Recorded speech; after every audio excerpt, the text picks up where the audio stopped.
Bismillahirrahmanirrahim. Assalamualaikum warahmatullahi ta'ala wabarakatuh. Mga kapatid sa pananampalatayang Islam, i-actual po natin yung tamang paraan ng pag-ablusyon o pag-abdas ayon sa kasabihan ni Propeta Muhammad sallallahu alaihi wasallam. So, mga kapatid, ito po ay pupunta po tayo sa Girepo o kung saan na may tubig upang maisagawa yung tamang pamamaraan ng pag-ablusyon. Una po, bago ka pumunta doon sa Girepo o ikaw ay mag-ablusyon, ay nandoon yung niya, no? Halimbawa, dito po ay nakapunta tayo dito sa Girepo, no? So, una po ay magniniya ka po. Bakit ka mag-ablusyon? Dahil ikaw ay mag-ablusyon o mag-abdas o mag-ugas nang dahil isasagawa mo yung pagdarasal o yung sala o di kaya yung mga sala al-nafila, sala al-mafroba. So, pagkatapos yung niya, nang dahil ayon kay Propeta Muhammad sallallahu alaihi wasallam, innamal a'malu binniyah, tunay na ang gagantipalaan ng Allah sa ating mga gawain ayon sa ating intention, yung niya. Pagkatapos mo magniya, ikaw ay mag-abdas, hindi po yan bibigkasin kundi sa puso lamang. Yan. Pagkatapos ay dito ka na sa Girepo, ay ikaw ay magbibismillah. Magbibismillah. Yung bismillah yon ay doon lang sa bismillah. Bismillah, wala yung ar-Rahmanir-Rahim. Hindi bismillahirrahmanirrahim, kundi bismillah lamang. Kung ikaw naman ay nasa loob ng CR, no, doon ka mag-ablusyon, mag-abdas, huwag mong banggitin yung bismillah, kundi niyat lamang dito lang sa puso mo. Kung ikaw naman ay dito mag-abdas, dito sa labas, nang dahil dito ay Girepo, katulad nito, itong gagawin po natin, ay bibigkasin mo yung bismillah. Ikaw ay magsasabi, bismillah. Ito po, tatanggalin po natin ang ating relo upang maisabuhay po natin ng maayos, tamang pamamaraan ng pag-abdas. So, tayo nakapagniya, nakabismillah.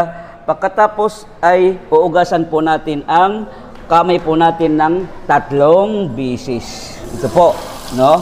Ganito po. Yan.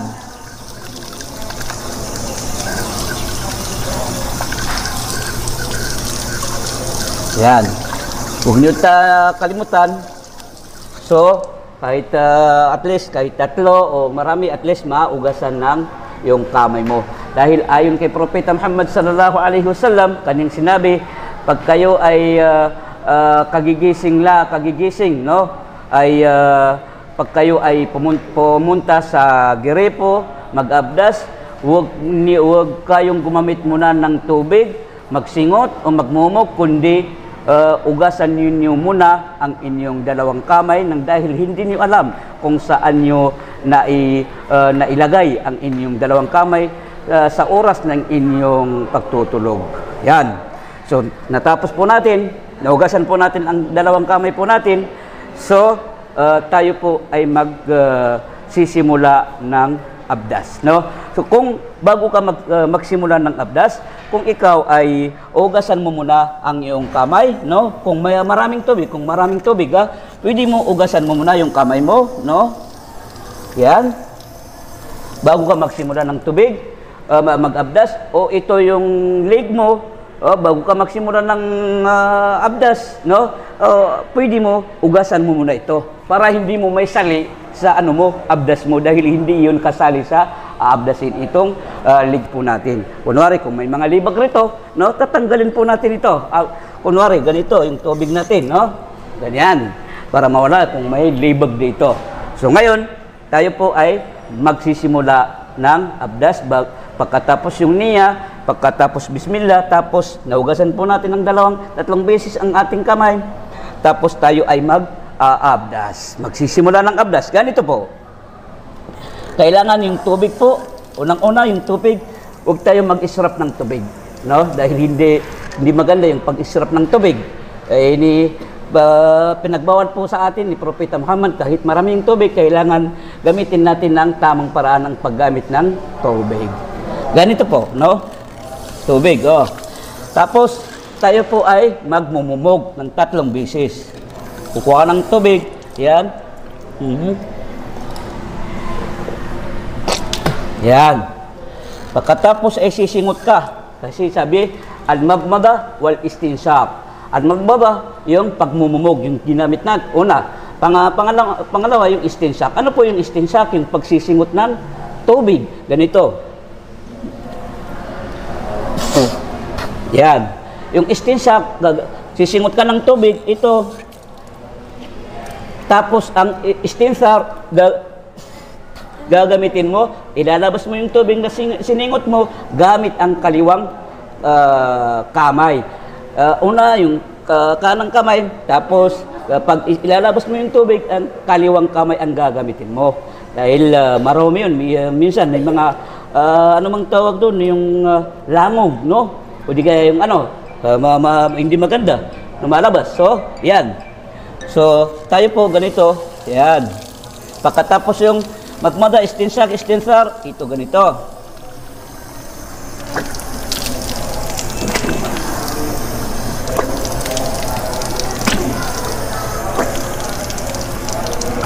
Tatlong beses po yan. Kung ikaw ay may balbas, gaganunin mo yung balbas mo. Yan. Dahil ang mukha po natin ay ito. Yan. So, ito ay obligado natin maugasan tatlong beses po yan. Yan. Kung may balbas, gaganin mo yung balbas mo. Tapos, yung kamay po natin. Itong kamay po natin, paraan ng pag-abdas ng kamay, tatlong beses rin, ganito rin.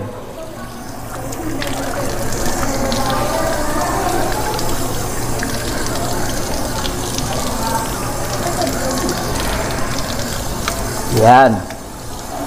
So, bakit kailangan mabasa ito? Sabi ni Prof, ang sabi ng Allah, "Fagsilu wujuhakum wa aydiyakum ilal marafiq." Hugasan ninyo ang inyong mukha at yung dalawang kamay ninyo hanggang dito. Kailangan nababasa ito, ha? Huwag niyo kalimutan 'yan. Tapos, pag ikaw ay nag-abdas, huwag mo kalimutan isama mo ito. Hindi pwede yung nag-abdas, ito lang inaabdas niya. Hindi pwede, mali 'yun. Kailangan kasama ito. Yan. Yung ginawa natin, ganyan, ganyan, yan. Lagi po natin isasama ito. Tapos yung kaliwa naman, ganito.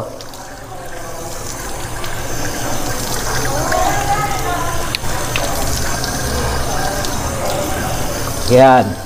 So, huwag mo natin kalimutan yung tadlik. Ganyan. Yan. Kasi ito, ugasan po natin yan. Yan. Tapos, yung kukuha tayo ng tubig, sama sa buhok na naman. Ganito. Yan. Pagkuha mo ng tubig, ganyan. Yan. So, dito. Yan. Tapos, hanggang dito, dahil ito ang huling tinutubuan ng ating buhok, tapos ibabalik po natin. Tapos ito, papasok natin dito sa dalawang tainga po natin. Yan. Oh, ito, dalawa. Ito, pagkatapos ganyan, tapos isang beses lang yan, ganyan. Yan, tapos na yan, yan. Isang beses lang yan. Kung pareho dyan yung lalaki at babae, no? Kung mahaba yung buhok ng lalaki o yung babae, so hanggang dito lang sa tinutubuan ng kanyang buhok. So ibabalik yan. Kung mahaba yung buhok mo, hindi kailangan i-ganon mo yung buhok mo. Kundi, dito lang, yan. Tapos ibabalik mo, ganyan. Yun. Tapos, isang beses lang yun, no? Tapos naman, dito naman tayo sa ating paa. Yan. Ang ating paa, tatlong beses rin, no? Pag tayo nag-abdas, tatlong beses, huwag mong natin kalimutan. Yan.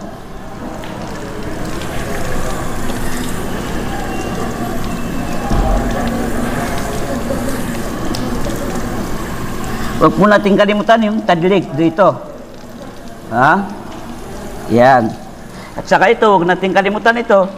Mabasa, maabdas. Ito ang kaab. Ito ang akab. Ito ang kaab. Yan, kaab. Hanggang dito. Ito naman ang akab. Kailangan maabdas yan, mabasa. At ganon din, ito rin. Kailangan mabasa ito. Tadlik. Yan. So, ganon din. Sa kaliwa. Yan.